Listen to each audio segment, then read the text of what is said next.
Afternoon, ladies and gentlemen. It is, Look who's back. yeah, it's been a couple of weeks. We've had a few bumps in the road and some difficulties that we've needed to handle. So we apologize for there not being as much content. This is the Silent and Deaf Machine podcast. I am, of course, the silent portion, and he is a deaf machine. Wait, no. So of course, I'm Aaron Nick. I'm muscly. Yes, And I'm you are. Egyptian. Well, I'm not. I mean, I'm barely either of those things. Let's be honest. So, even my Egyptian family are like, "You're a terrible Egyptian." Yes, I am, but I am by the For letter once, of Egyptian. for once, you actually look less white than I do. Thank you very much. Yeah, see, it's You all about don't lighting. usually. Yeah, it is. What I'm going to start doing It is is. Hang like on. getting really dark brown LED lights onto me, so I look even darker. Because I Hang want on. some of them woke tokens in it that all the kids love on Twitter. There we go.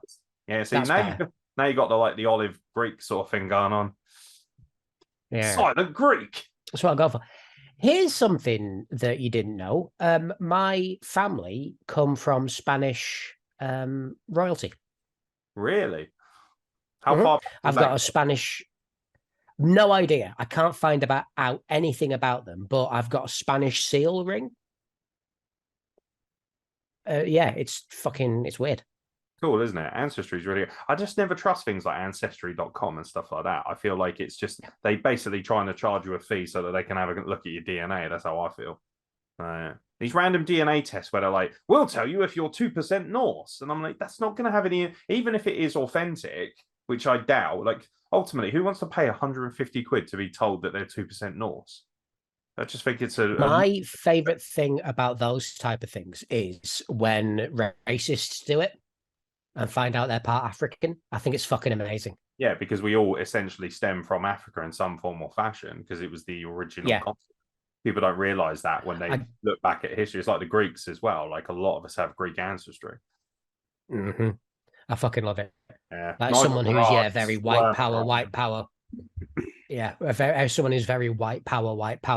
Is like, yeah, part of your family is Indian, and so random because I was watching. I like watching. I'm very weird, so when I'm working, I really love. Well, we know. Do you know Craig Ferguson, the who used to host the Late Show in America? Comedian, yeah, Scottish stand-up comedian on series 1 of Red Dwarf. Is he? I've just so you know the episode. You know the episode with Confidence and the other one. Yeah, he's Confidence.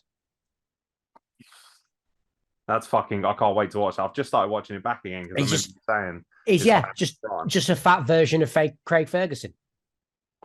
That's amazing because I watched like his daily show because someone's put like all of them on YouTube and I love them because they're very kind of anti-conformity when it comes to humor and stuff. They're just like, he slaps everything in face.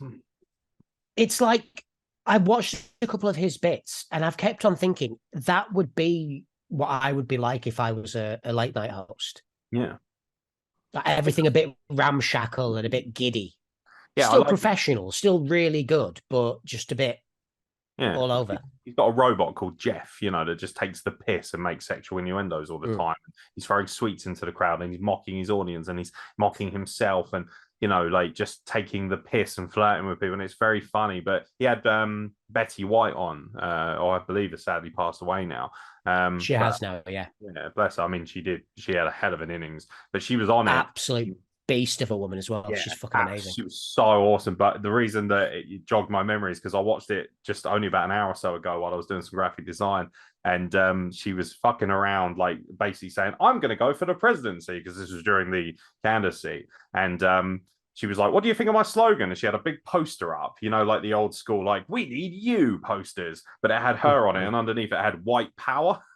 And she's like, and it's Craig Ferguson's like, "I'm not sure if that's going to fly with a sense." She's like, "What? I'm white and I'm powerful." And he's like, my name's Betty White. Like, what's wrong with this? I don't get it. What's wrong with you people? It's very funny. And I thought, this is an 80, 90-year-old woman making these jokes. And it reminded me, we all need to fucking have a bit more fun and not take everything so fucking seriously.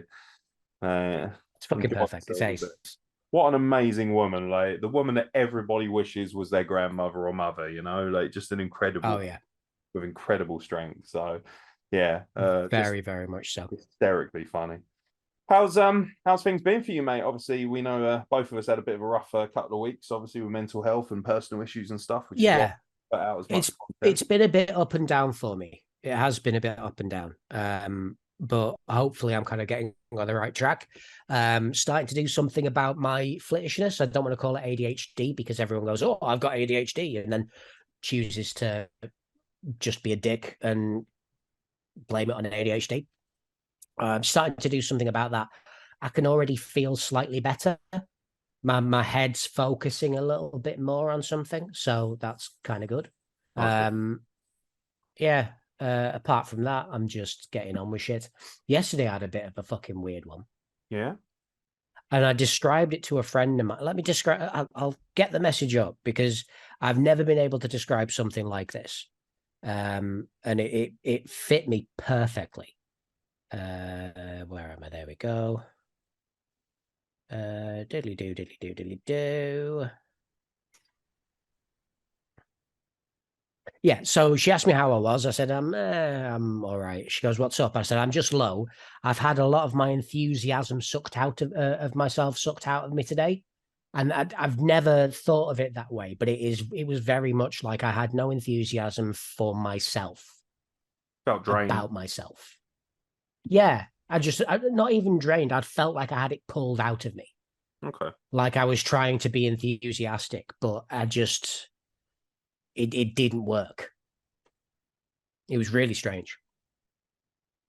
Feeling a bit better today, I assume, creatively and stuff. Yeah, a little bit. A good sleep, being on something different. It was, yeah, Yeah. it was quite nice. Um, but I feel weirdly creative, and I'm going to come on to that in a bit because I Awesome. think it's a good thing.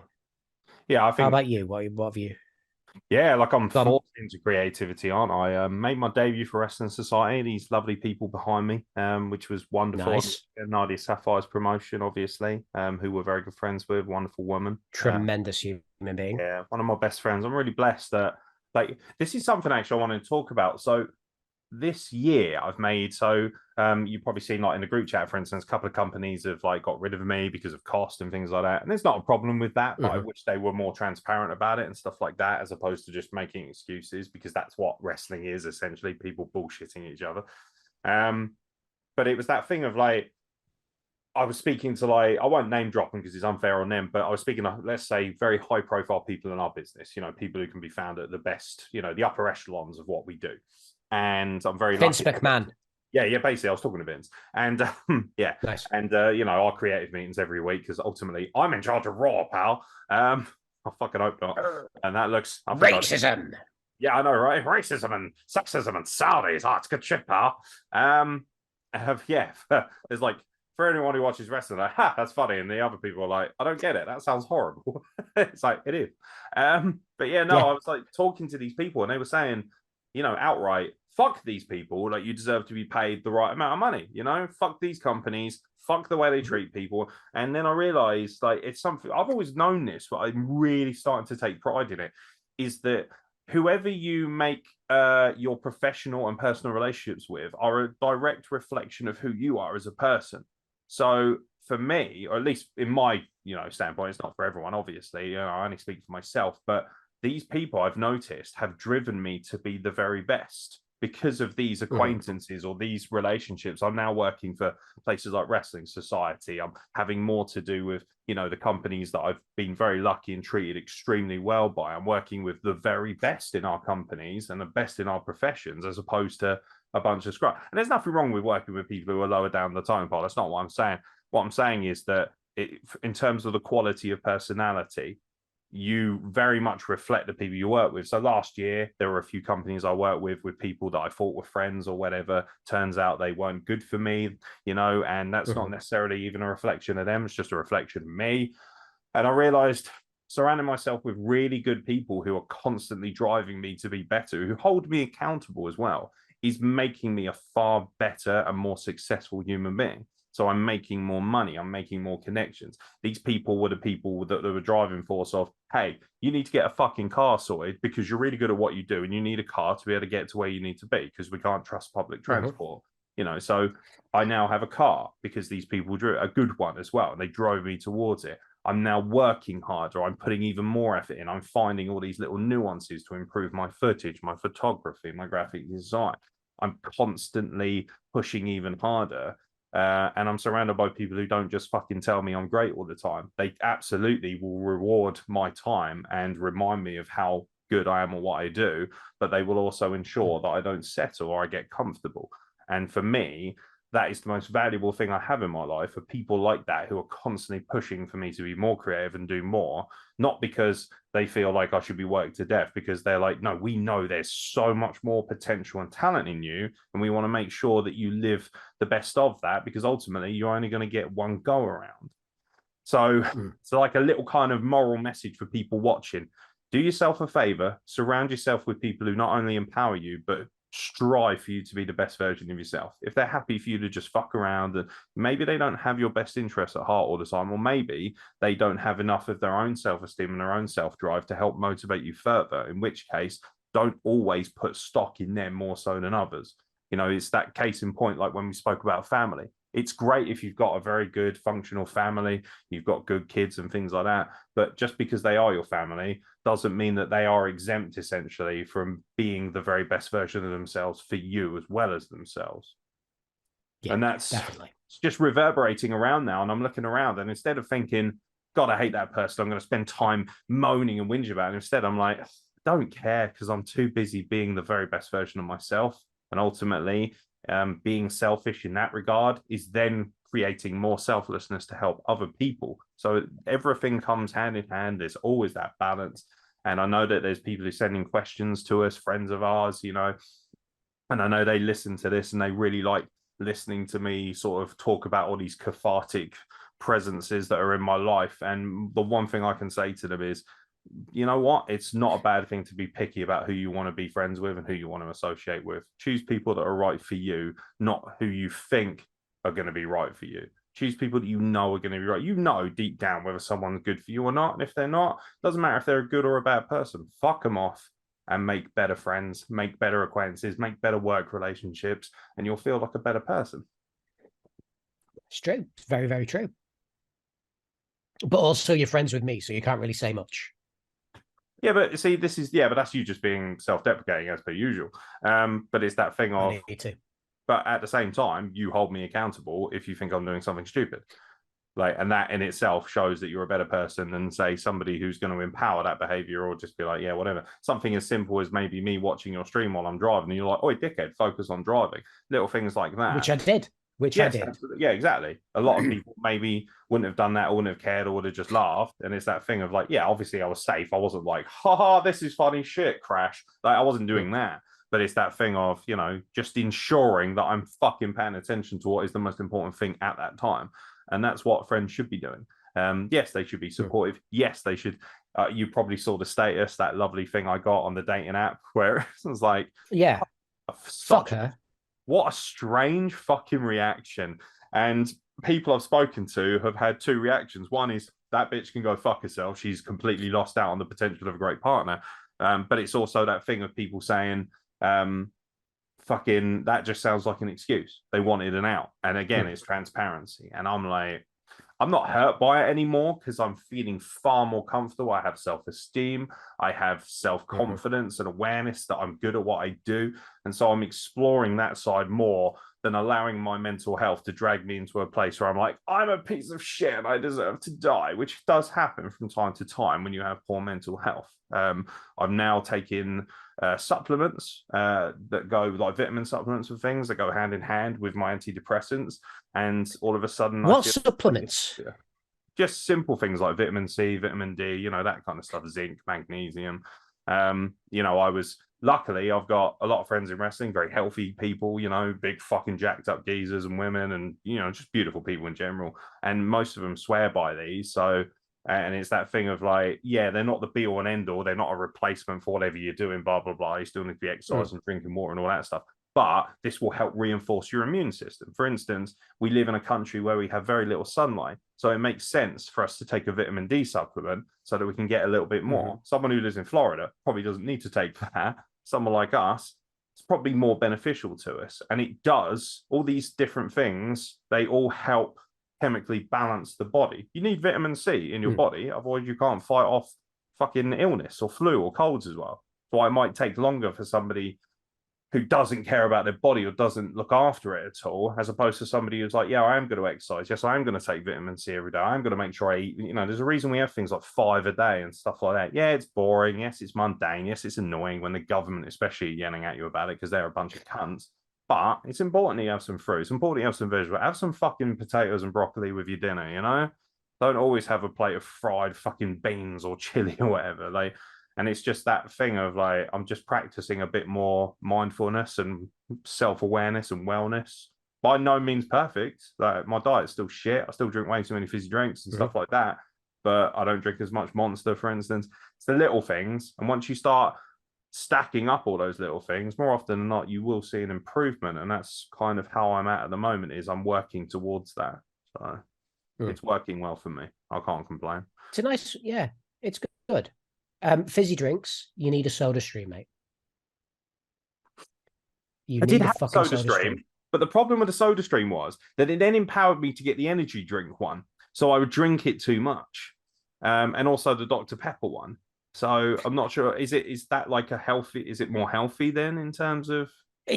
I wouldn't say so, but it gives you more options. So I'm drinking at the moment, this is Blood Orange.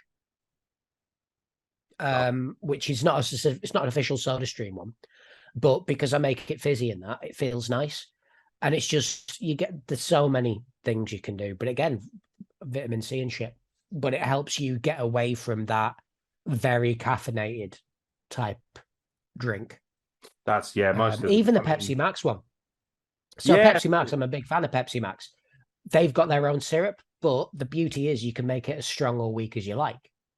So you don't need to have it as strong as the cans are. You can have it a little weaker and you can mess about with it that way. Just have less shit in it. Yeah. Ooh.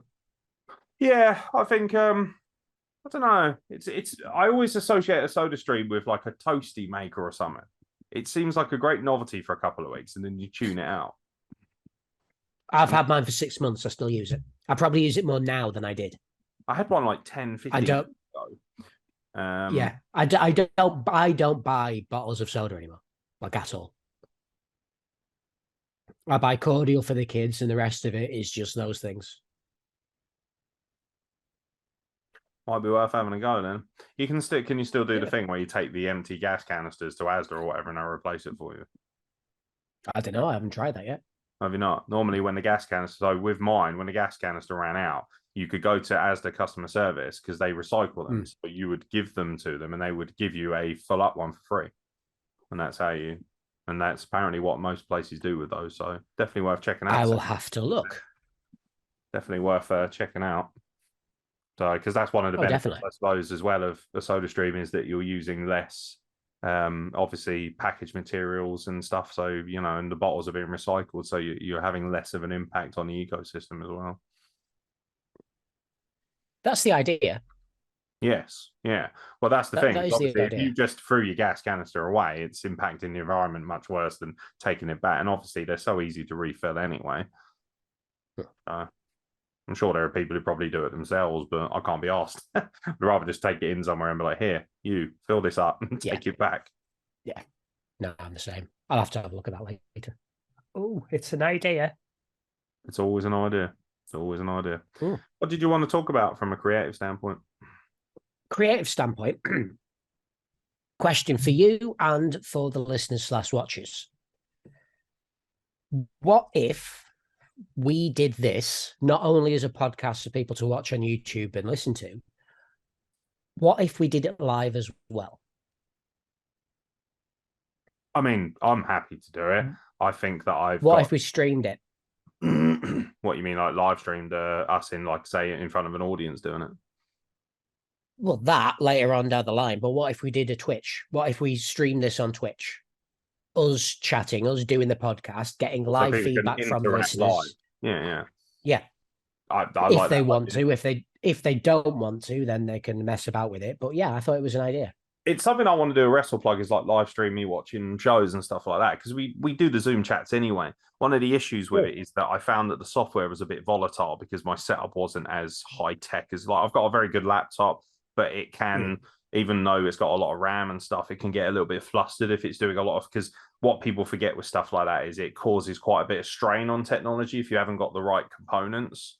You know, same with anything, isn't it? The more strength and the more money you invest into technology, the better it's going to reap rewards for you. And that's the same with streaming, I think, which is why a lot of these people wait until they've got big rigs and stuff. Like our mate Tanvir spent a lot of money on his rig and setup so that he could stream, which he still isn't doing, by the way. You said you were going to stream months ago. Get on it, you dirty little Tanvir, you fuckwit. Yeah, fucking Jippo Tanvir. But even down to, at the end of the day, for that, you're missing out on an opportunity there, because why not give everything to Tanvir?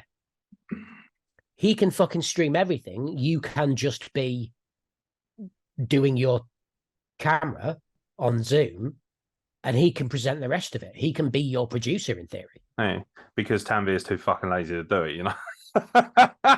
That's fuck you, Tanvir. You know what happens with WrestlePlug? I have to do like we see with our games night. It cracks me up because Ajax is like, "I'm in charge. I'll get the games night sorted. All right, next, could you start the game for us? Oh, could you play this for us? Oh, could you hold the stream for us? Like, fucking, you're not in charge then, are you, you gimp?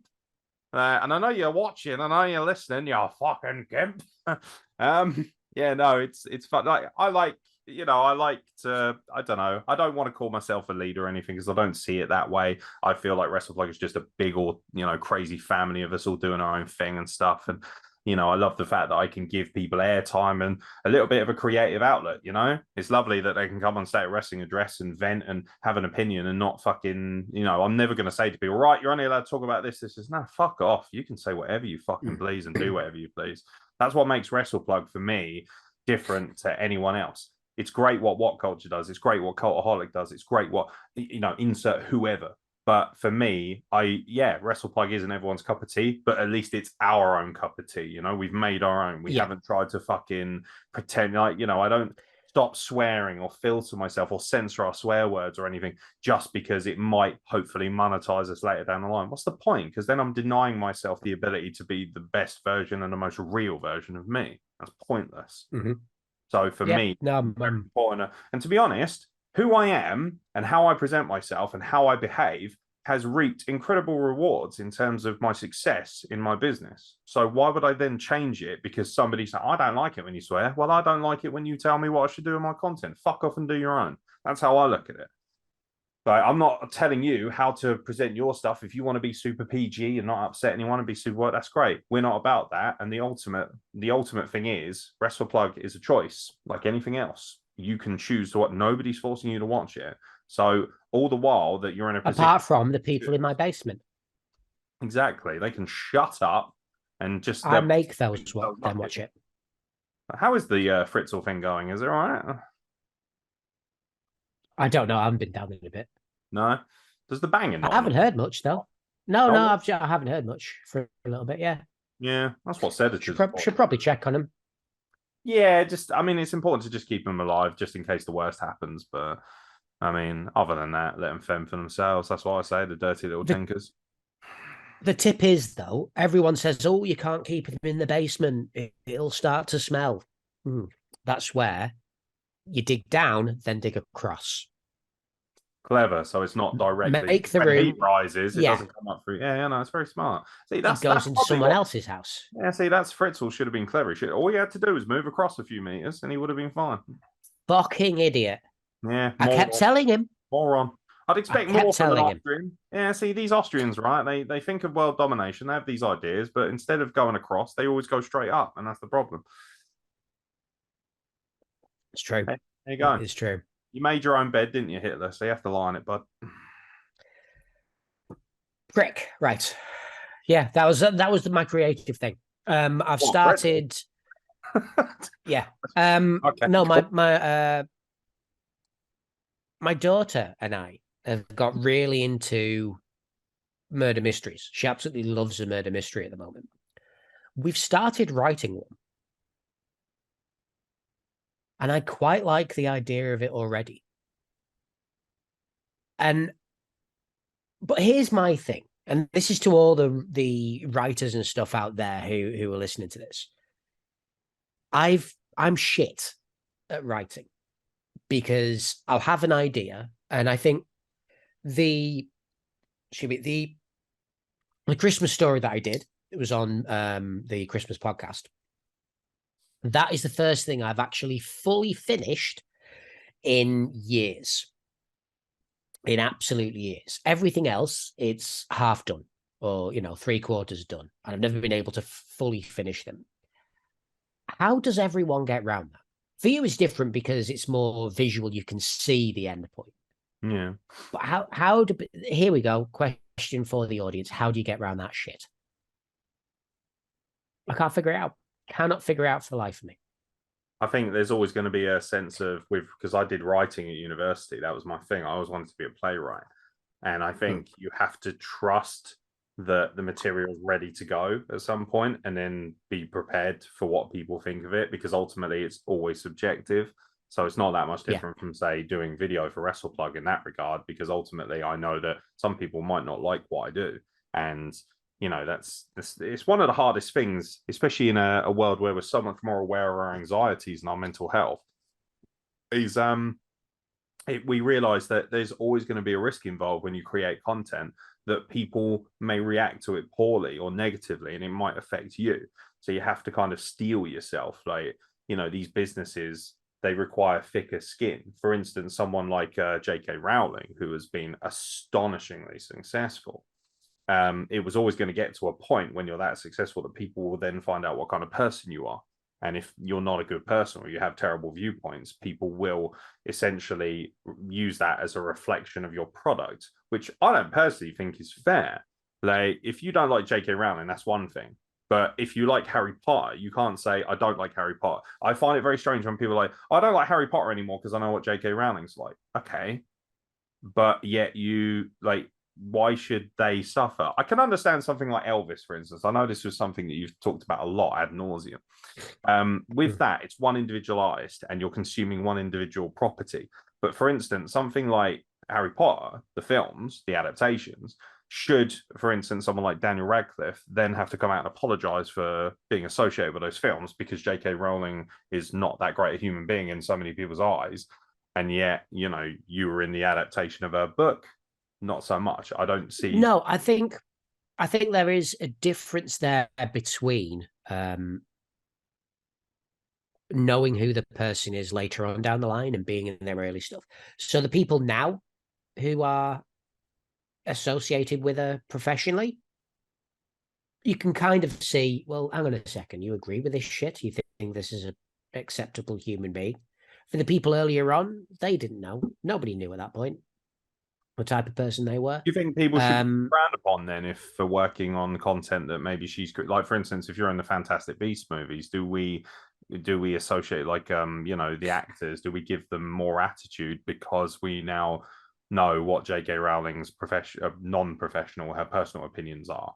Or do we still say because ultimately it's easy for us to say that, but we're not the ones who are earning money through that medium. Yeah, there isn't an easy answer to that at all. It's down to your moral compass. It's like we were saying before about going over to, Qatar and to Saudi Arabia to work. Would you do it if the money was right, etc., etc.? It's down to your own moral compass. Should you frown upon the person for doing it? I think it depends. Depends on the person. Depends on the thought behind it. Like, for me, I don't think that anyone associated with the current Fantastic Beasts movies, I don't look at them and think, right, morally you're reprehensible because you're working on a film that was born out of the creation of somebody who has bad opinions about transgender. Like, I don't see, I'm able to dissociate that. I'm able to say J.K. Rowling's opinions are fucking stupid to me. Fuck that dumb bitch or whatever. But then I'm also able to say that's not reflective of these guys' performances in the film and stuff like that. And I can still enjoy the films for what they are. But I reckon it wouldn't. Do you think it might be a stretch to say that the reason they're not nearly as successful, and they've essentially tanked, haven't they? Especially the third one, which ultimately I didn't think was that good a film anyway. And I think that's one of the main reasons people didn't like it. It's because it actually just isn't that good, in my opinion.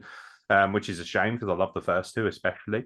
But like, for me, it's that thing of I reckon that there is a certain element of people who, because of this, culture of being more woke and being more aware of things and not wanting to digest content that's been created by someone who's may not necessarily as good morally as other people. I think that has hurt the brand, and people are less likely to go and watch it. There is a large portion of people like, we're boycotting this film because we know that it's associated with J.K. Rowling. But then, and that's fair enough. I've got but she's not killing people or hurting anyone. She's just got a bad opinion that I don't share. Well, you say that. Her actions, her vocalization of her views have influenced other people. Those people could go off and do these things. But again, that comes back to our argument about responsibility, doesn't it? Because I land on the side of the fence. It's not her fault. It's up to you whether you choose to be influenced by that. Yeah. Like, she's not good for putting that out there. But at the same time, as a grown adult, if I then choose to say, J.K. Rowling thinks this, therefore that means I'm empowered to think that as well. That's my responsibility and accountability. And people have to take accountability for how they react to these opinions. If you can't if you're so easily swayed mentally that you're like, oh, I never had any poor opinions about the transgender community, but now that I've listened to J.K. Rowling, I'm going to side with her opinions. That speaks more about you than it does her. Yeah.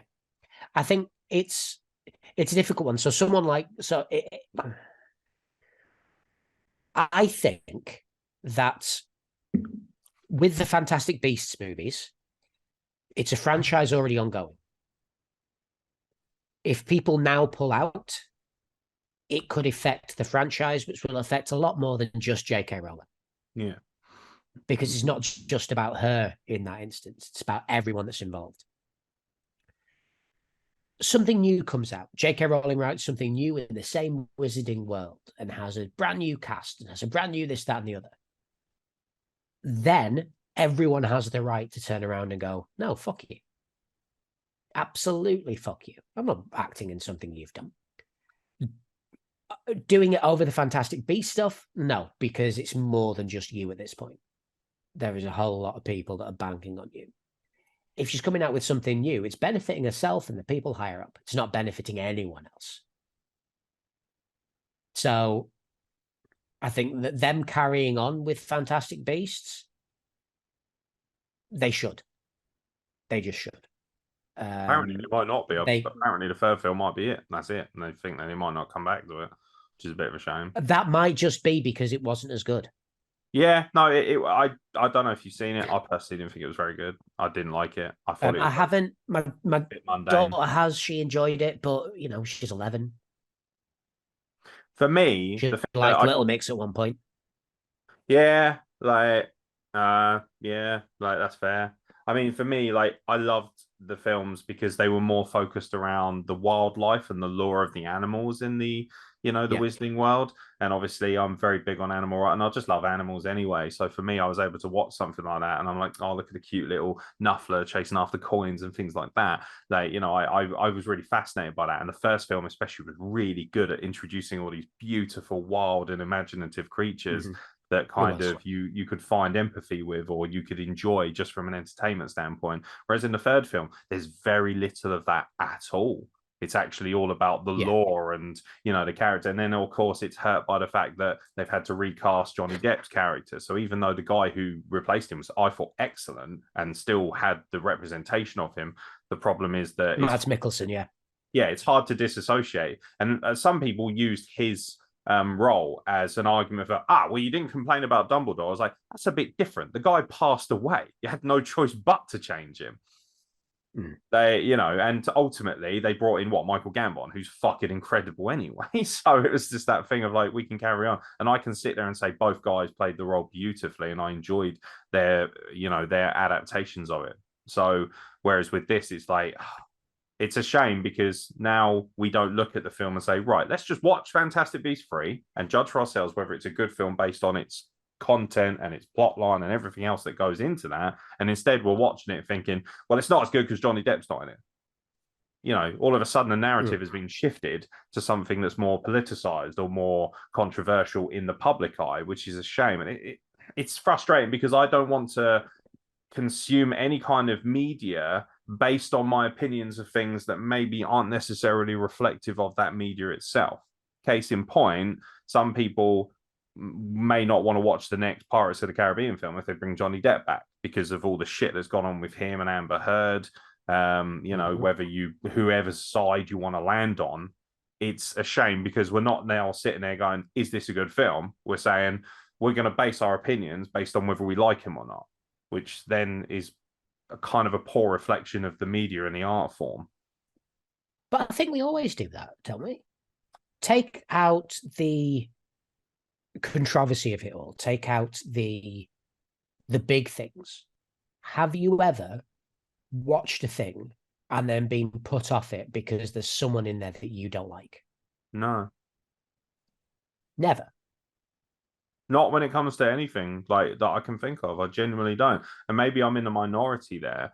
I think it would have to be, for me, the things that, for instance, J.K. Rowling, right? Yes, her opinions are terrible. I don't see it as a big enough extreme to put me off consuming content that maybe she's involved with or created.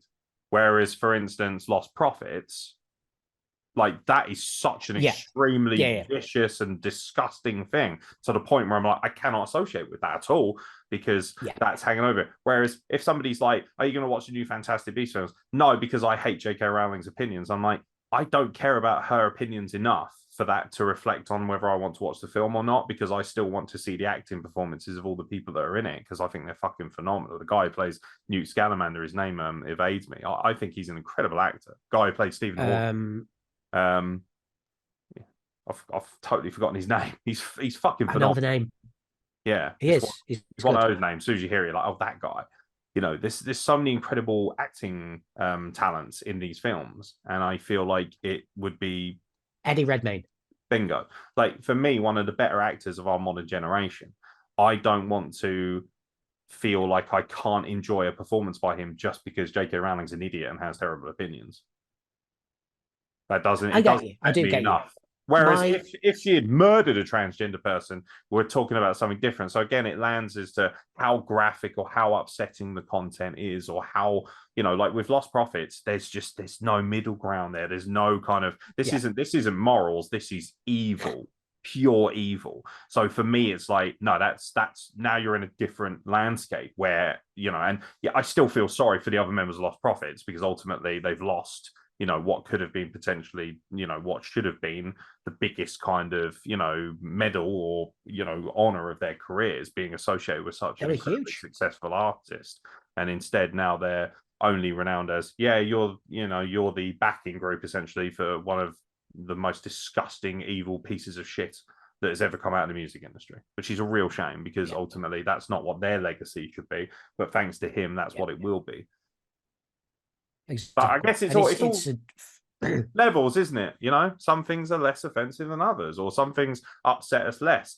For me, I'm not swayed or influenced by what someone like J.K. Rowling says, so I don't really care. So I can still watch that. And people might say, "Oh, you're empowering her." No, I'm not. It's just that if anything, I'm de-empowering her. I'm the opposite of it, because what I'm essentially saying is, your fucking opinions are stupid to me, but that's not going to reflect how I then consume other media, whether you're associated with it or not, because you're not important to me, because your opinions are fucking stupid, madam. So good for you that you've made all those billions and you're incredibly rich, but I care not for you, but I can still care for the content. But of course, again, it comes down to levels. I can't say the same for Lost Profits, but I can for Harry Potter's franchise, because for me, is not nearly as evil or graphic. Yeah, my argument with it is, are you giving money to the person that's doing something disgusting or that's done something disgusting? With J.K. Rowling, if you think her views are disgusting, then if you're buying her stuff, then you are kind of contributing to it. I have a way around it. There's two ways around it. One of them is illegal, which I don't do. One of them is legal, which I do. The illegal one is torrent stuff. You can still enjoy it. You can still, enjoy everything about it, but just don't buy it. My legal way of doing that, anytime it's on a streaming service. If it's on a streaming service, whether it be a book or whether it be a film or even games, the new games coming out, I'm not going to buy it. I'm not going to put money in a pocket. But if it comes out on a streaming service, I'm already paying for the streaming service. Fuck it, I'll play it then. I'll watch it then. Another good argument which plays into that is the use of secondhand material.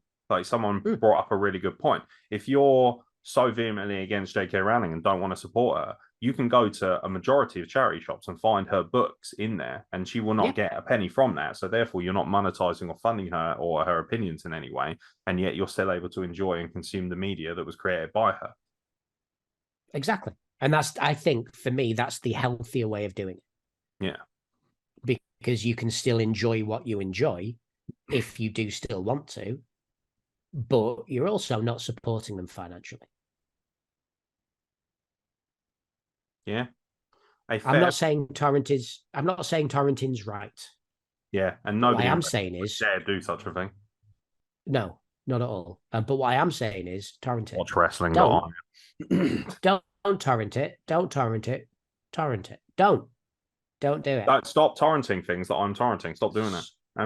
Stop it. Actually, the funny thing Don't do it. I don't torrent Don't do it. WWE. Don't do it. I watch it all on the network and stuff. And you'd think I'd be the first person to be like, yeah, fuck that. But actually, all the wrestling stuff I consume it properly, which is weird. Maybe that's because I'm in that sort of theatre of work. So I don't want people, because then, because people could technically torrent. Luckily, all my work is readily available on free platforms, which is good. Like, I enjoy that. It's shit, yes. Yes, my work is shit, apparently. I mean... Yeah. And it's shit, so it doesn't matter if it gets exactly. I mean, you're in a minority with that opinion, but thank you very much nonetheless. So still watch it. He's lovely, isn't he? He's lovely. That's thrown me. That's quite funny. It's been 3 weeks. It's been 3 weeks, and we've not done this. I've got to put some insults in somewhere. Yeah, that's fair. You got to get out of your system, haven't you, darling? Yeah, no, that's fair. But yeah, no, I like talking about things like this. Like, I'd rather have genuine conversation and narrative about it than just being outright, J.K. Rowling's a cunt, therefore anyone who watches her stuff is a cunt. It's not as simple as that. It never is. Like, and I think it's healthy to kind of, educate people that, hey, you don't want to support J.K. Rowling, go and buy the book from charity shop. Go and watch it on a streaming service, like you said.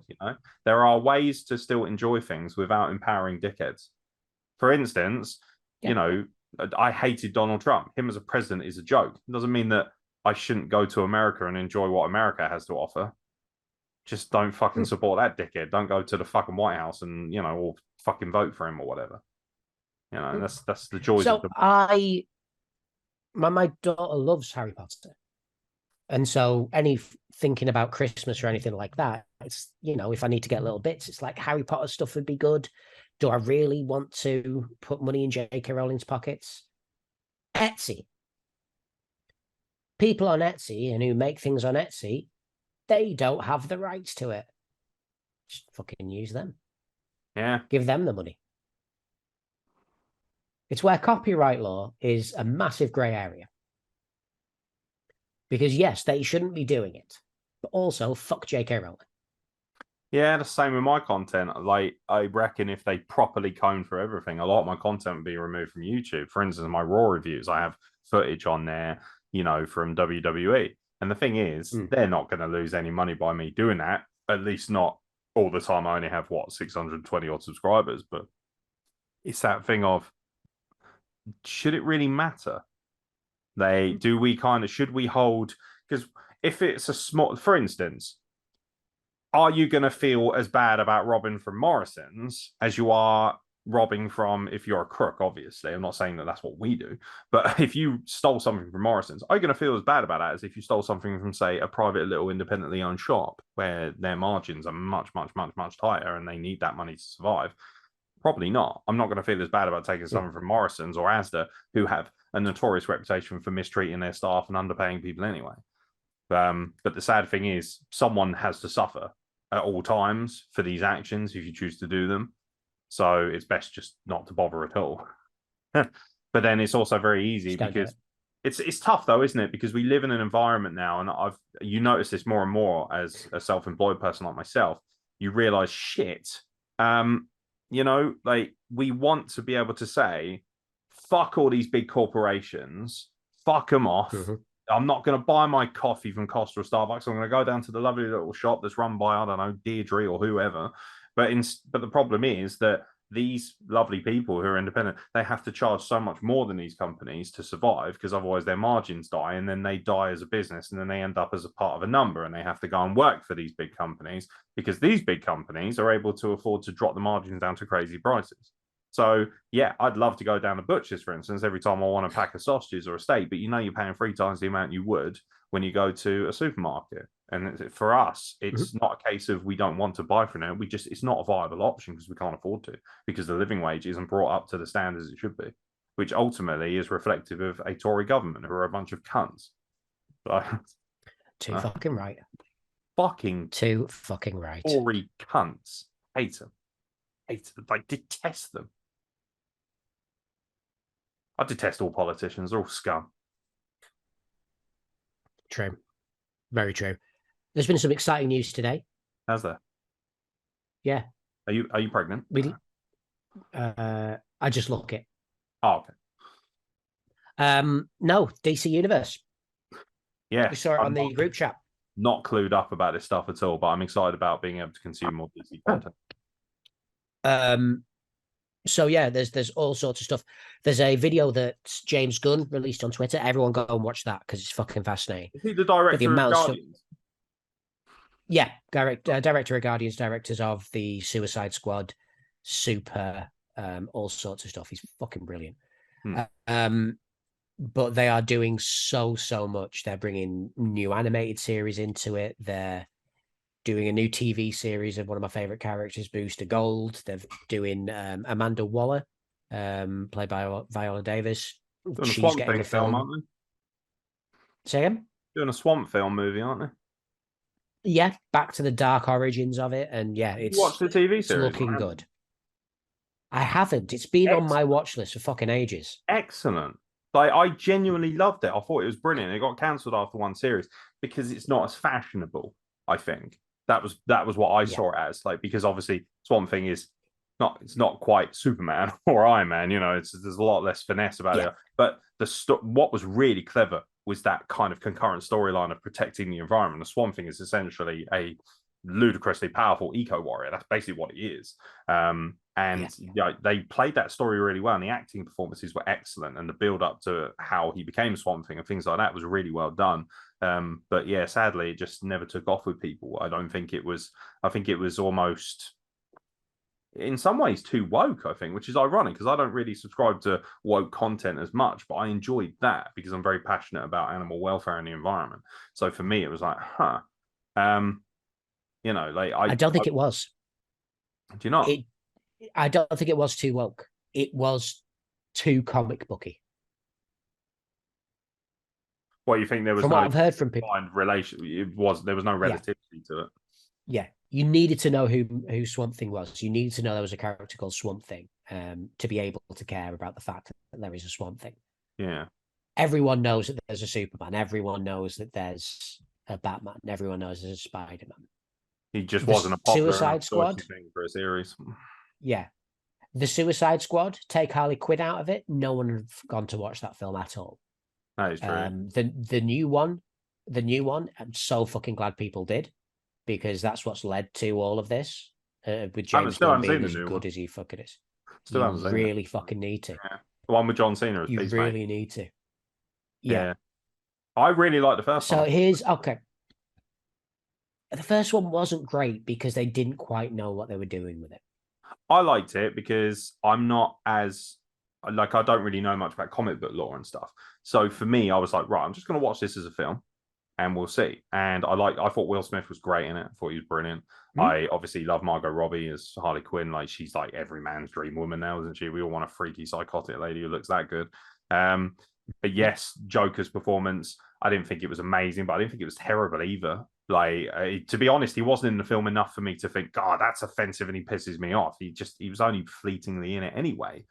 So I wasn't that bothered. I know that our friend Kyle fucking detests Jared Leto, thinks it's like the worst thing he's ever seen. It's fucking awful.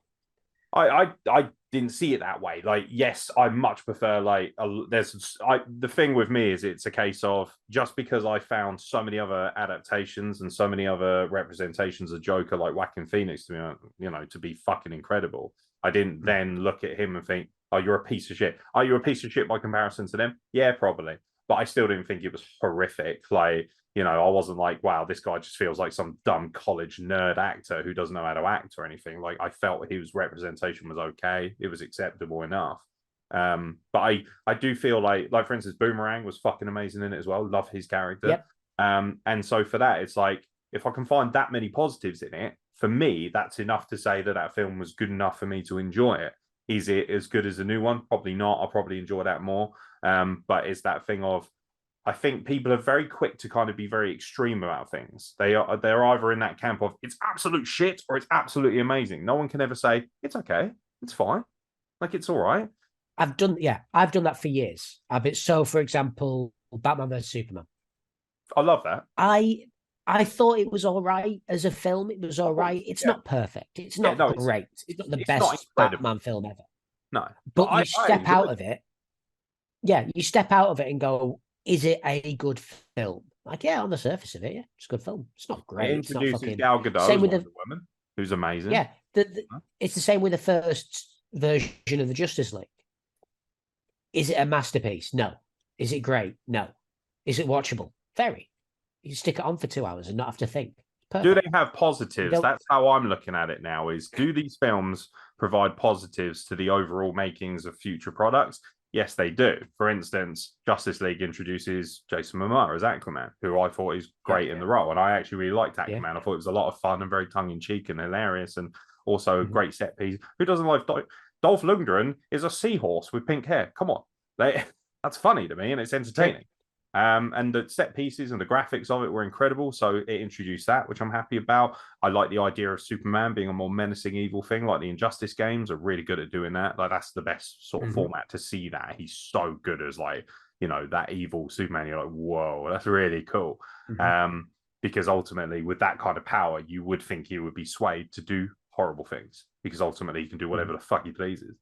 And it's that thing of, as long as there's a positive from it, I'm not gonna, like, for instance, everyone hates universally Fantastic Four. The last one is hated, isn't it? Like, people think it's the biggest piece of shit on earth. I like the film. I do. I'm one of the only people. I know I'm very much in the minority. I thought Doctor Doom was great. I thought he was terrifying. I was like, he's fucking cool. And for that alone, I'm like, and I think Michael B. Jordan is one of the better actors of our generation. So him as Johnny Storm for me was actually quite a revelation. I thought he was great in that role. Is it great, an amazing all-round film? No, not enough action for me. But at the same time, I liked the mental health, the degradation of the Thing. I thought his relationship with Johnny Storm and the fact that I thought that was really well done. It's a shame, because what I wanted is for them to make a film that was more all-round pleasing, with more set pieces and things, but with all those elements in it. So I can watch that and say, no, it's not perfect. No, it's not 5-star by any means, but it is still an acceptable watch, and one that I found entertaining and relatively enjoyable. As opposed to being like, oh, it's not what I wanted, therefore it's fucking shit, I hate it. It's like such an extreme response from these very tribalistic people. Same with wrestling, isn't it? You can say AEW's... Oh, yeah, no, the worst thing about... Yeah, the worst thing about being a fan of something are the other fans. Like, it's exhausting being a fan of video games or a fan of comic books or something like that, because the rest of them are just wankers. Oh, I don't like the fact that you can play a girl in this game. Oh, fuck off. Then don't play a girl. Well, like all the people who are triggered by the fact that Ellie from The Last of Us is a lesbian. Yeah. Oh, or the fact that, what was the other lass? Who was the other lass in it? In The Last of Us 2. I haven't seen that. I haven't played the second one, so I don't know. There's a lass in the second one who's just built. She's fucking built. And everyone's like, oh, she shouldn't be built. She's like a man. They wouldn't be able to do this. Blah, blah, blah, blah. Just fuck off. That's so boring. Just fuck off. But no, so I agree with you on that bit. For me, the Suicide Squad wanted to do something more than it did.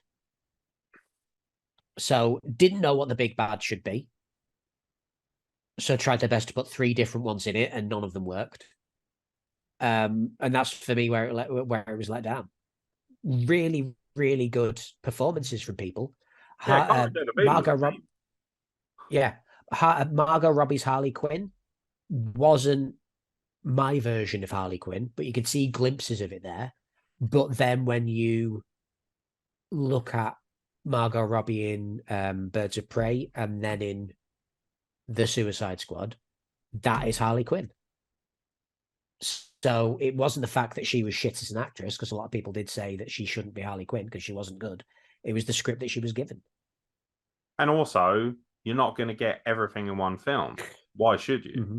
Like, if I got everything, so what's the point of me watching like Birds of Prey, for instance, if I get the perfect performance from her in Suicide Squad? I need layers. I need storytelling.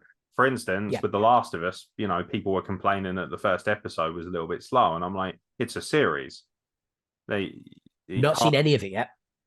I've watched the first two episodes. I haven't yet.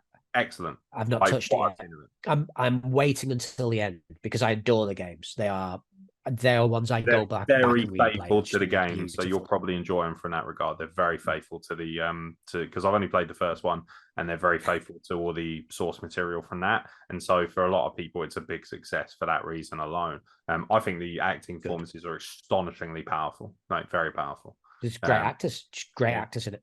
And I thought The Walking Dead was really good. The problem with that is that it just went on for fucking ever. I've been watching it, so I watched the first series and thought, yeah, that's all right, but never went to series 2. Just never got around to it. I'm halfway through series 3 now, and it's just. See, it's funny, isn't it? Because like I think it's again, it comes down to what you want. Like for me, the pacing and the drama of seasons 2 and 3 are my favorite parts of the entire series. Series 2, I didn't enjoy as much because most of their problems they could have avoided if they'd have just used a bit of common sense. There is a lot of stupidity in these concepts, isn't there? Like, yeah. Like, I'm going to go and tell 3 people this big secret that I shouldn't know. And then when everything blows up and when people get killed because of this fucking secret that I blurted out, whose fault is that? It's yours, you cunt. Fucking beardy twat with a hat, not mentioning any names, you old shit. I'll tell you what, the character I hate most in Walking Dead is Andrew Lincoln's character. Rick Grimes, is it? His fucking wife like annoys the shit. She is so fucking dumb. Like everyone's getting. Well, she's just died, so it's fine. Yeah, no, spoiler alert. But it's that thing off. Yeah, no, it's like fucking years old. If someone spoiled it for me now, I'll be like, yeah, it's fine. One thing I will say is her death is like one of the more graphic things you see. It's like, fuck.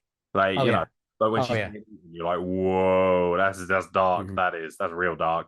But for me, it was like, I genuinely was like, oh, thank God. You annoyed the shit out of me. I thought she was so stupid. Like, again, I don't like kids. And obviously, by proxy, I probably don't like many parents for that reason. But it's that thing of, the way she was like Carl really grows on you as he gets older. He becomes really cool. As most no, Coral, sorry, but it's that thing of the way that like she would just have no fucking awareness to the general surroundings of what they're in. You're in a fucking zombie apocalypse, and she's like, "Can you believe the way my son just spoke to me? Have some fucking priorities, hun." Like she's having a whinge, like. It's just so random. She's like, how dare a 7-year-old not have the cognitive function to fucking do everything I expect him to do? Like, shut up. So annoying. I just thought, very atypical of a parent like that doesn't want to take responsibility for their own kids. Also, I'm not fucking taking you seriously enough because you were banging Shane behind, I know you thought he was dead and whatever, but you were fucking having it off with Shane while what's it been, like 6 months? It's not even been a year since you think your husband died, and yet you're knobbing his best friend. Fuck you. Have some morals, mate. Moral compass. You fucking bitch. The character that kept me going through it for the longest time was Daryl. I just loved his character because it was very much a kind of like, I don't give a fuck about anybody or anything. I'm just gonna shoot shit with my fucking bow and arrow like a cool motherfucker, like my crossbow. Dickhead with a heart of gold. Yeah, exactly. And actually, the kind of the storyline between him and his brother, and how his brother is like a horrible person that he's obviously learned a lot of his traits from, but then he realizes that he needs to get away from that. It's actually really good storytelling. It makes you realize that, like I was brought up in a very racist, very white supremacist like family, deep South mentality. And as the series goes along, his empathy and his understanding and his passion for people comes through. And then all of a sudden he's building relationships with people he never would have thought of talking to. Same with Carol. She gets to be incredible. Like at the beginning, you're like, okay, I feel sorry for you. I have empathy because you're in a, you're in a domestic abuse scenario and things like that. But then all of a sudden she becomes more empowered and more powerful as things go along, and you realize that she becomes this, one of the things I liked about Walking Dead was it was one of the few series that was able to empower the women as well as the men on the same sort of level. And a lot of these shows don't. There's still this mentality, oh, she's a woman, she's soft, and oh, she's a victim. Whereas with Carol, it's like, yeah, they'll do one or the other. Huh? So they'll make it either they'll do one or the other. So they'll make either the men strong and the women weak, or the women strong and the men idiots. Yeah. Whereas with this one, it was like as it goes along, especially into like seasons 4, 5, and 6, the women become so much more empowered, and they're like, do you know what? I'm just going to take it upon myself to fucking take charge of you because the men are being fucking cockwaffles for whatever reason. But you also have a lot of dynamics later on where there's men and women who form relationships together and they're both as powerful as each other, and that's very, very rewarding for people who do stick with it. But then it just becomes fucking ludicrous and it just loses control of itself by about season 6 or 7 for me, and I'm like, oh fucking hell. And then by 8 I just tuned it out and I haven't watched it since because I was like, no, it's too much going on. It's too much. So I can't bring myself to have empathy for somebody who brutally murdered somebody with a baseball bat with barbed wire wrapped around it.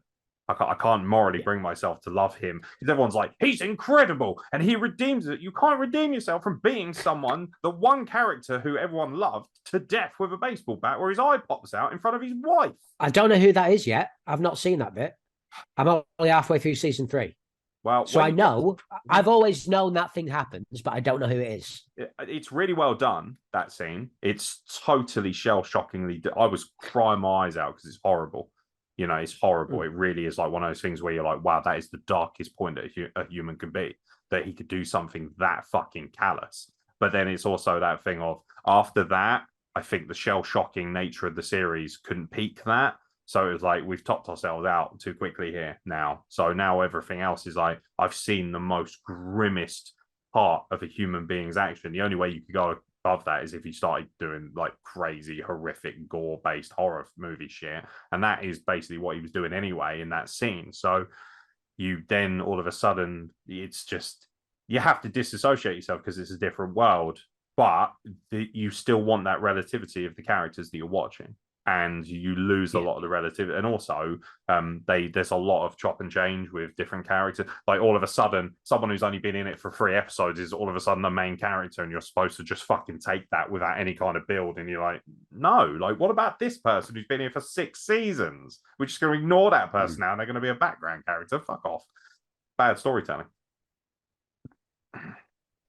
Yeah, it gets to a point with shows like that where you just got to go, you know what? It needs to end now. It needs to end. The series Orphan Black did that very well. I haven't seen Orphan Black. My ex watches a lot of that, and she really liked it. It's stunning. Really, I have seen it. It looks really good. Yeah, but they got to a point where it's like, it's getting a bit far-fetched now. And they went, yep, we're ending it. It's fine. Yeah. And it worked really, really well. Trying to sort of regrow itself. And I was like, no, just leave it there. Yeah. It's fine. I did love it. And also, Tatiana Maslany is one of the best actresses that I've ever seen in my life. Full stop. You can look at Judi Dench, you can look at fucking Meryl Streep and people like that. In Orphan Black, she played all of the sisters of this family. It's about homes and stuff, isn't it? Yeah. She had to infiltrate a science lab as one of the other sisters, but, and this is the big fucking thing, when you watch it, you can see that it's her trying to be the other one. She didn't just go in and go, I am this person that is already in this place.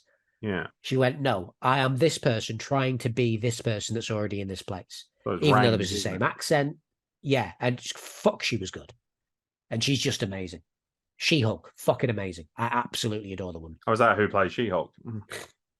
I haven't seen She-Hulk, so that's been panned, hasn't it? Like, Yeah, because it's tongue in cheek, it's a bit silly and stuff like that. But the She-Hulk comic book was, so fuck them. and yet we reward Deadpool for the same thing. Exactly. People just don't like women. I do. It's hard to. I don't want to go to that sort of place, you know, where it's like, oh, it's because it's a women's lead, but it does kind of feel that way. That we're still like, how is it 2023 and we're still uncomfortable with women taking the lead? Yeah, it's nerds. It's the straight white man. It's the why am I not the center of attention anymore? No, fuck off. It's like the same people kicking up a fuss about Doctor Who being black now. That's what the yeah, whole. But it's like people kicking. Yeah, but it's people kicking off about Doctor Who being black now. Oh, it was a woman, now there's black. Why can't young white men have people to look up to? And I'm just first off, he's an alien. Fuck off. Secondly, have you white people? Yeah, you white people, not had enough. It'll never be enough, will it? White society will always want to be prominent. Oh yeah, bunch of cunts, the lot of them. Your fault, basically.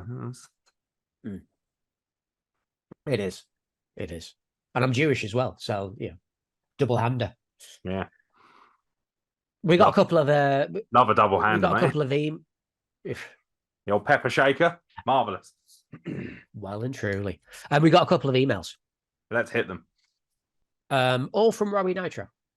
Excellent, thank you very much, Robbie. Frankie T said he sent something. Nice. Not yet. Well, he can. I haven't seen it. Robbie says, "Hi guys, still loving the podcast. This has been a blessing in so many ways. It's so fresh and rewarding to listen to you both. Should be very proud. I have 3 questions for you, if I may. Firstly, thank you very much, Robbie.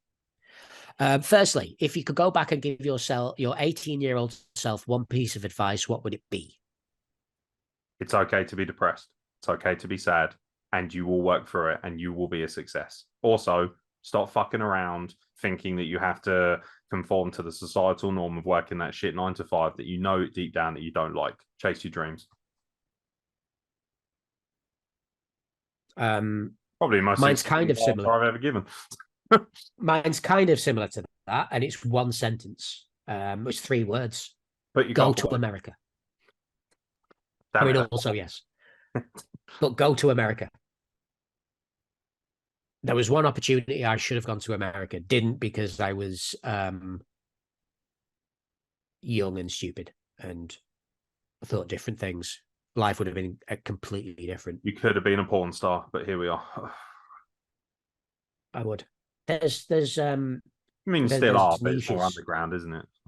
There's niches for small cocked porn. I'm in, is what I would shout. And that's where I lie. That is where I lie. So there we go. That's our advice. Yeah.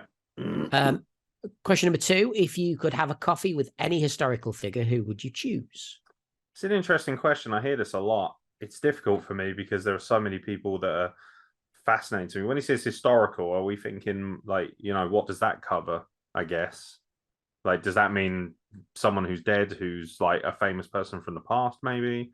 There's so many fascinating individuals from historical context. Caesar, Genghis Khan, Alexander the Great, Cleopatra. Probably Cleopatra because she was fucking fit. Let's go with Cleopatra because she's oh yeah. That is like the original hottie. I'm like, yeah. Have you noticed how actually, here's something I can show you while I'm here. So it was my birthday recently, and I got an Egyptian birthday, which was lovely because my Egyptian family are like, you will learn our culture, whether you like it or not. I'm like, okay, that's cool. So they gave me this. So this is actually from Egypt, which is lovely. So I got 2 versions of it. So, I mean, look at that. That's like proper old school scroll. So I was given this as a present, which I'm going to put on the wall. It's very beautiful. I don't know if you guys can see it. Oh, that's lovely. Isn't it stunning? That's made in an Egyptian market. That's proper. And I imagine Egyptians that's fucking proper traditional. But for me, I'm like, so that is an original representation of what Cleopatra looked like. So, which is beautiful, absolutely stunning. Like you really have to kind of be in the room to look at it. The way it's designed, the colors, it just pops off. It's stunning. But what made it really special for me was that my sister had made her own like version of it. She's very artistic, and so she made this when she was a kid. So obviously, it's not, I personally think it's still very good. But so she made that, and that's obviously Oh, very. that's stunning. So I've decided that. That's So really good. so this here is actually the wrong way up, idiot.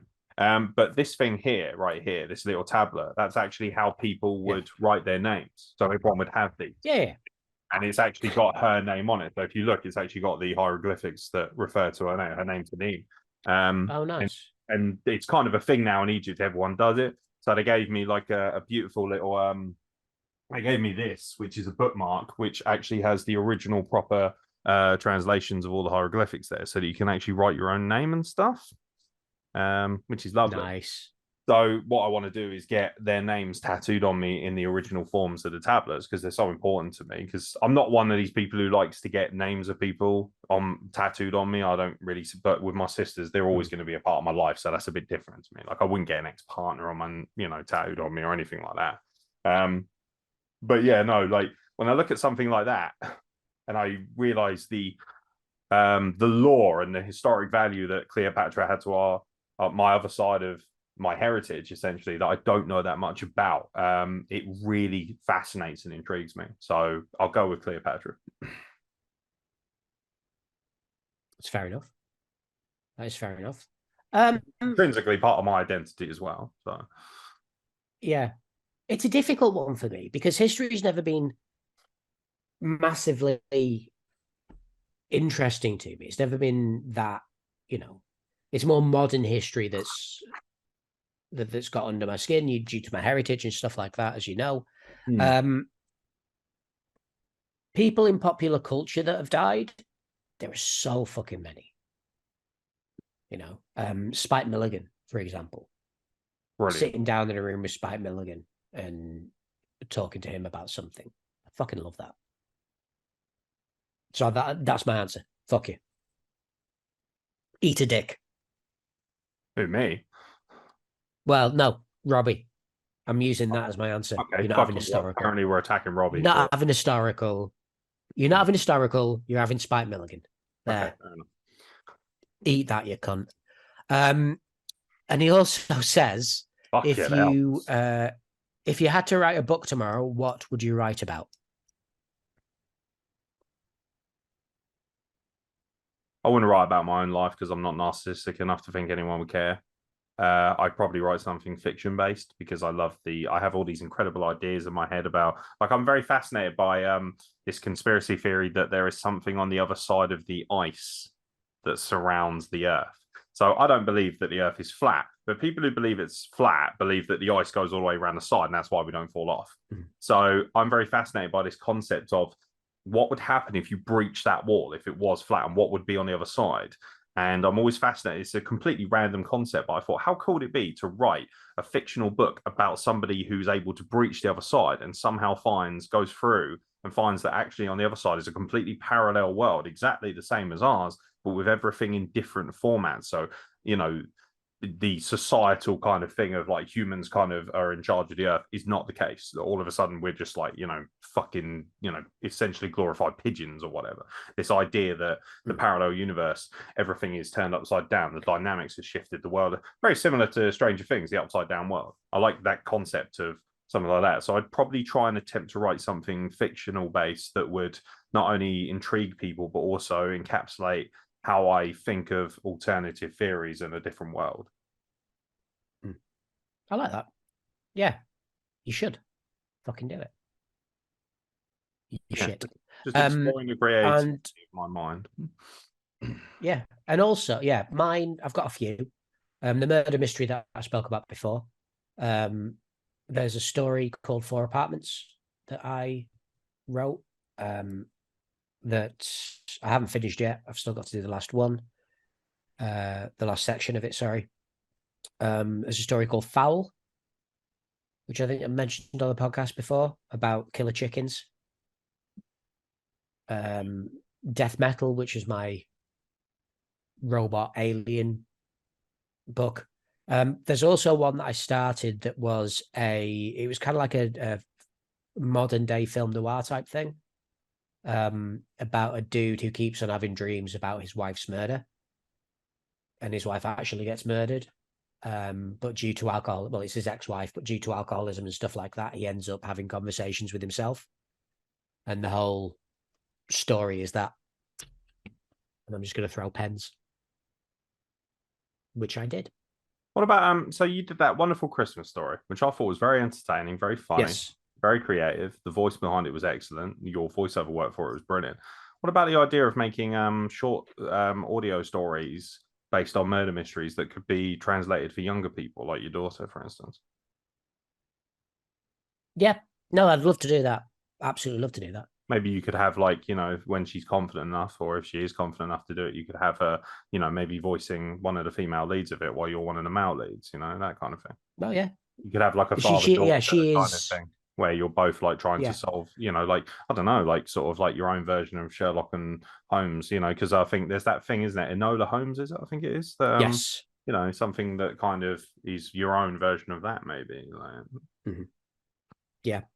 Well, the book we're writing, the protagonist is female. It's the female that's having to solve. Watch out! All the cis males are going to lose their shit over that. A Fucking woman, let them. a woman as a detective. Yeah, Murder She Wrote. Bollocks, mate. Let them. You all fuck me off. If I can do anything in the world to upset the people who claim that others are snowflakes, but then get upset for shit like that, you can fuck off. Yeah, that's another level of sensitivity when people are like that. Imagine being scared of a woman having any level of power. It's quite embarrassing. Mm-hmm. Yeah, it's fucking. It's that's to me. That's not woke. That's just normality. Very big difference. Well, that's what for me. That's what woke is. It's just being aware of normality. The problem is that everyone's... people use woke as a kind of agenda or an identity to then fucking essentially force their opinions on people, much like the right wing would, which therefore makes the left wing just as fucking culpable and just as toxic for me. Because again, it's all about division and societal labels, as opposed to us all just being like, can we just bring normality and equality to everything that we look at? We're not going back into this again. We've done this more than twice. Not enough. Not enough. Let's go for it. He's also sent another email. He sent another email last time we were on the podcast. We said we wanted more people to come on the podcast and be guests. Yeah, not this is a big one. Robbie writes, he writes, hi guys, loving what you're doing. I would love to come on your podcast and talk about sexual abuse. Being a sufferer of child abuse, when I feel not enough men, especially, that feel the strength to openly talk about it, let me know. Thanks, guys. I'm happy to be open about what happened to me, as I would like others. I'd like to help others try and regain themselves. I'd be up for it. I actually did a podcast with Robbie many moons ago now, where he was a guest on my podcast as a wrestler, and I interviewed him. It was one of the first interviews I did in person, and he spoke very openly about the situations that occurred around that, not realizing that I was also a victim of sexual abuse when I was young. So it was one of those things where, and I've spoken openly about it, not in great detail, but it's one of those things where, yeah, absolutely. Like, yeah, I like making jokes at Robbie's expense, as he knows, and I take the piss and stuff. But with stuff like that, there's no fucking jokes to be made. Bottom line is, I think it's very admirable and very empowering to hear that someone like yourself, who I know personally what you've gone through, I think it's very, very cool and very, very decent of you that you have the strength to come on a platform like this and speak about that. So yeah, sure, I'm totally up for something like that. I'm up for it. I may be quiet and I may be inappropriate at times, but I apologize now for that. Yeah, he's always highly inappropriate. Like, we'll rein him in. Genuinely, whilst you were talking it and saying that you went through stuff as a kid as well, I thought, we could have a fiddle off where you both compare, where we have like a league for who went through worse. Only you would be like, let's make a competition. Who got raped the worst? A fiddle off? What is wrong with you? I was going to call it the nonce off, but it's not. But you haven't. People have the nerve to message Wrestle like, your opinions are too powerful. Oh, you're too out there, Aaron Nix. You say things that are just too dangerous. This geezer is fucking trying to present the fiddle off. God, can you imagine that podcast every week? As this I say, week, our 2 sexual abuse victims will go head to head on who got fingered the worst when they were 7. What the fuck? Next week, it was the rusty sheriff's badge. What the fuck? It's either that or the nonce off. But again, that would be more down to people who have done it rather than the victims of it. I'm not fucking naming the person that we should be naming this, but that's not happening. I think our business has suffered enough. Jesus Christ. It takes a lot for me to be like, Jesus. And even I was like, yeah, that's SilentMark in a nutshell. Loves I've always been like, if someone says, oh, I bring everything down, I just go, right, let's have a look then, shall we? I think for you, see if I can get lower.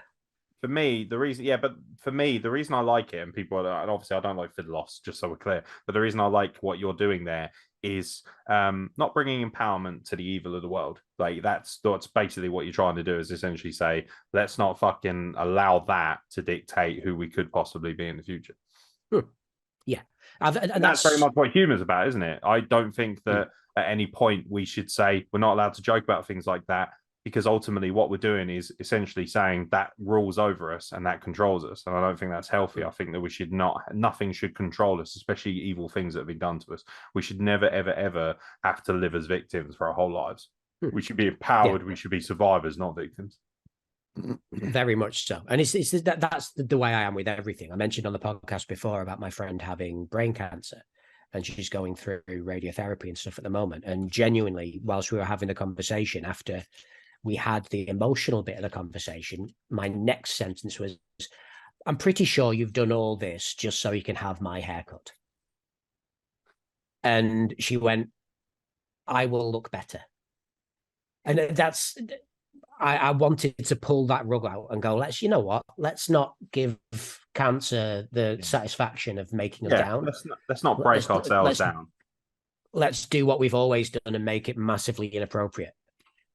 That is, I've got a lovely little story. It's only a short one. My friend Sam has gone through cancer twice.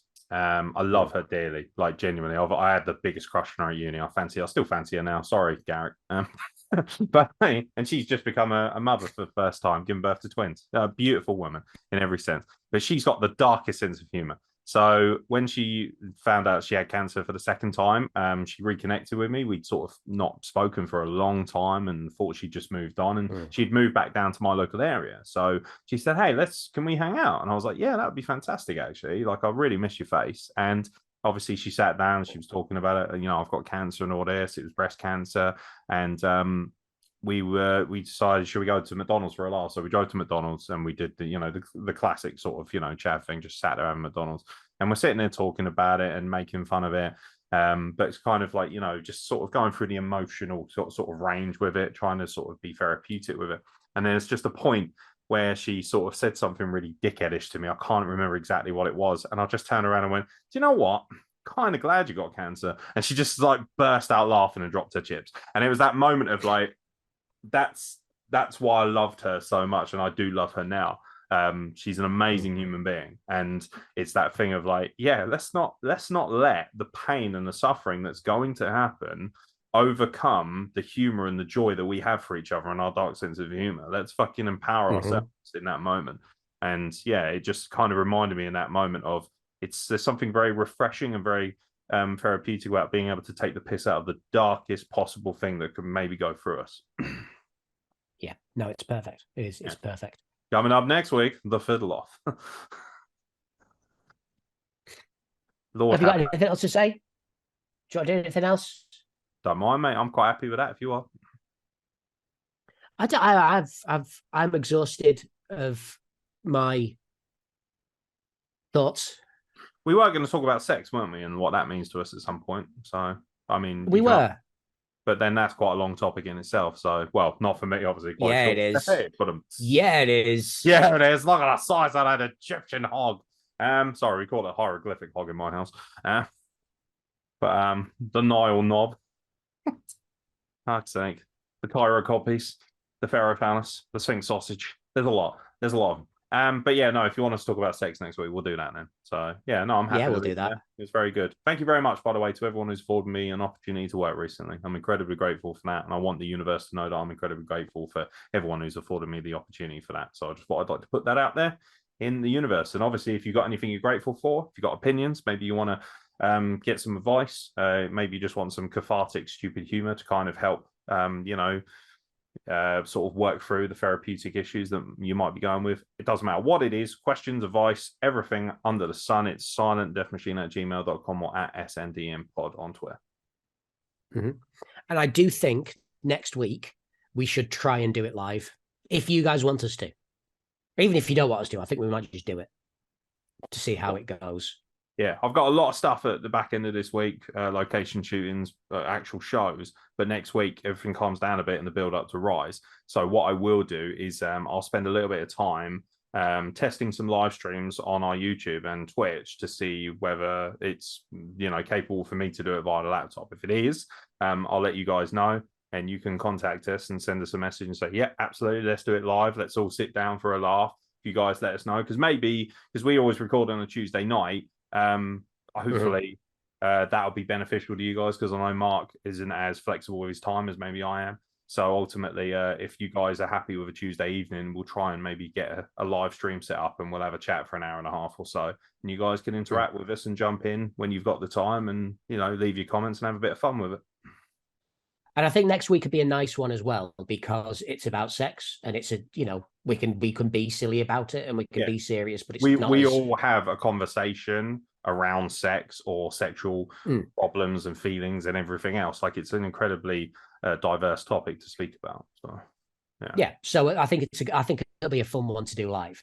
It'll be somewhere we will put it on Twitter and Facebook and stuff. Yeah. I'll record it and make sure it's also available for people to watch after the fact. Yeah. We'll sort that out, because I've got some stuff on this end as well if we need to stream it from this end, if you would like. Yeah. But until then, keep getting in touch with us, keep staying safe. We love you very much. And bye. Bye. Love you. How beautiful are these women, by the way? Like, absolutely stunning, aren't they? They are. Nightshade. That's something that I learned. It's something that I learned on the Royal Rumble. I watched the Women's Rumble match, and I genuinely thought, for that. What the hell? We can do it tomorrow. Part of WrestlePlug if you want.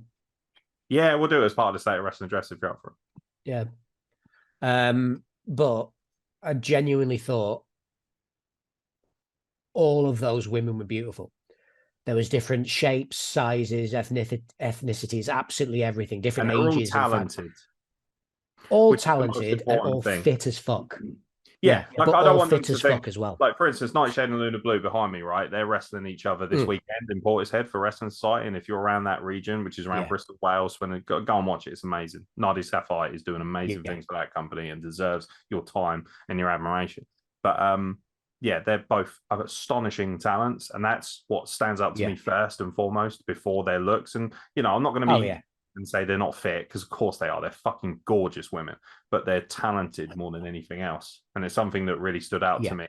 Every time I watch these women's Royal Rumbles, I'm always blown away by, even if it's not necessarily my cup of tea, the quality of wrestling, I'm always blown away by the fact that they can provide something just as entertaining as the men. I believe that. I do. It was the Rumble was fucking stunning. The women's Rumble was amazing. The atmosphere, the wrestling itself. You look at fucking Rhea Ripley picking up and dropping Nia Jax. Megastar, isn't it? Megastar. Yeah, it's absolutely amazing, and just everything about that match was beautiful. Yeah, I thought it was wonderful. But again, all of them fit in their own way. Just women are beautiful. Doesn't matter what the fuck you look like, you are beautiful. Absolutely, yeah. We apart from your mum. That's so true. It's funny. He's an ugly person, inside and out. Where do you think I got this from? I thought I'd end with a mum joke. I thought I'd end with your mum. So did I, and I wish you'd stop. Speaking of the fiddle off, how was your mum? All right. Your mum